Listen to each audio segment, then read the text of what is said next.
अभिवादन करेंगे।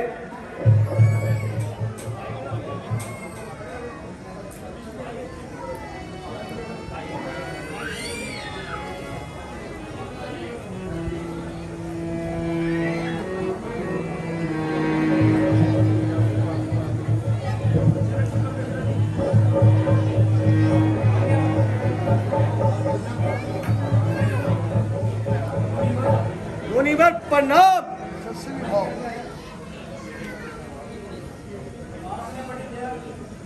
आपने बड़ी दया की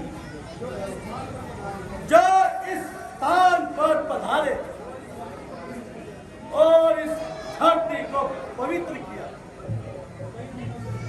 कई दिनों से आपके दर्शन की अभिलाषा थी और मुझे पूर्ण आशा थी कि आप अपने दास की प्रार्थना जरूर सुनेंगे और स्वयं स्थान पान कीजिएगा और विश्राम कीजिएगा।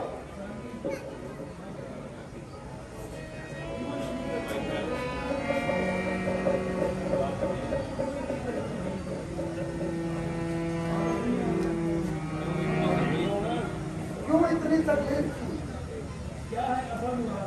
क्या है असल मुराद? किस कारण हमको किया? राजन तुमने आया, पहले वो काम बतलाओ, फिर आराम करेंगे। प्रभु दया से संकट राजन सारे हम हरेंगे। मुनिवर, दशरथ अधिक दुखी है और लाचार भी है। चारों ओर निराशा छाई है। बस आपके दर्शन से ही मेरी धीर बंधाई है। तकदीर का सताया हो और दुखी होकर आपकी शरण में आया हूं। ना जाने किस पर कि इतनी पेश पड़ती है जो इस कदर सताने पर अड़ी हुई है। यदि हो सकता है तो कुछ यत्न कीजिए, वरना मुझे संन्यास देकर अपनी शरण में लीजिए। राजा, ये कैसी बातें कर रहे हो? तुम्हारी ये बातें मेरी समझ में नहीं आ रही।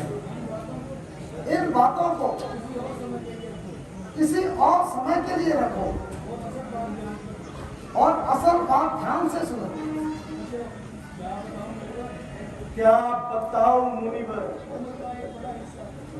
उम्र का एक बड़ा हिस्सा गुजर चुका है और आहिस्ता आहिस्ता बुढ़ापा करीब आता जा रहा है और मेरे पास राज्य चलाने के लिए एक भी संतान नहीं। मैंने तमाम उपाय किए, यहाँ तक कि शास्त्रों के लिए 3 शादियां भी की, परंतु सिवाय निराशा के कुछ हाथ न लगा। शोक रघुकुल की समाप्ति के लिए दिन नजदीक आते जा रहे हैं गुरुवर।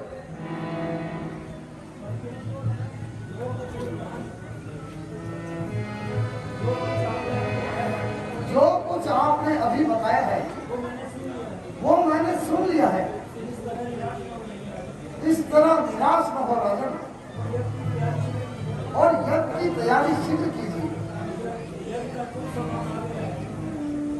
मुनिवर, यज्ञ का कुछ सामान आ गया है। बस आपकी आज्ञा की देरी है। मंत्री जाइए और यज्ञ का सामान लेकर आइए।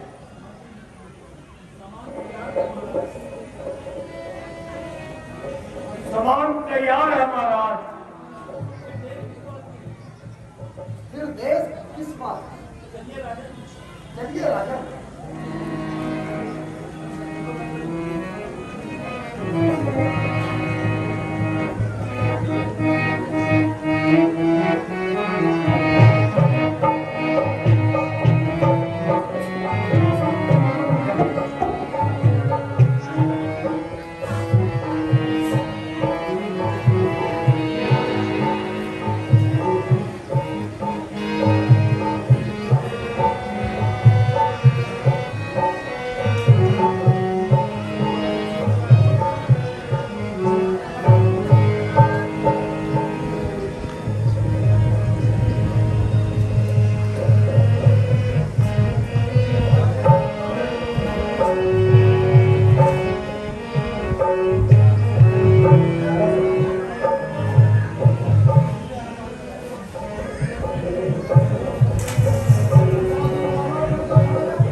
जो आज्ञा ऋषि।